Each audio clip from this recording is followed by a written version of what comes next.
2-3 տարի առաջ նույն թուրքական ղեկավարությունը պնդում էր բազմաթիվ խողովակներով դիվանագիտական, ինչպես չէ նաև հանրային բացահայտումներ պնդում են, որ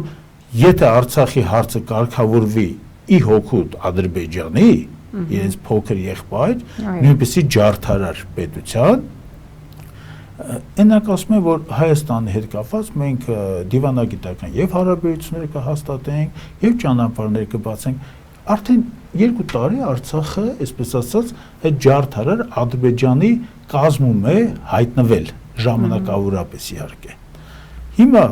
ինչի Հայաստանի հետ հարաբերությունները չեն նորմալացնում։ Ի՞նչն է պատճառը։ Պատճառը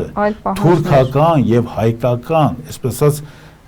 արխետիպերի տարբերությունն է։ Նրանք երբեք չեն համարում, որ մենք ունենք ապրելու իրավունք։ Նրանք երբեք չեն համարում։ Նրանց ցանկացած այդ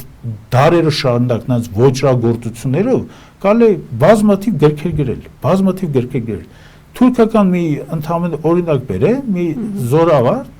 թուրքական հիմնական ցեղերի առաջնորդներից մեկը, հայկական մի գավառ էին ասպատակել, հրամայել է, որ 2 մետրանոց փոս փորեն ու գերի վերցած հայերին մորթեն, որպեսզի ինքը արյան այդ փոսի մեջ լողանա։ Ինչի մասն է խոսքը։ Թումանյանի ասած Բերաննարնոտ մարդասպանական բան 1000 տարի հազիվ դարձավ։ Իհարկե նա այդ պատիժը գտա, որովհետև այդ դեպքից մոտավորապես մի 2-3 ամիս հետո, ինչպես պատմաբաններն են վկայում, նա անասելի ծանր հիվանդություն ստացավ եւ համարը վառվելով մահացավ։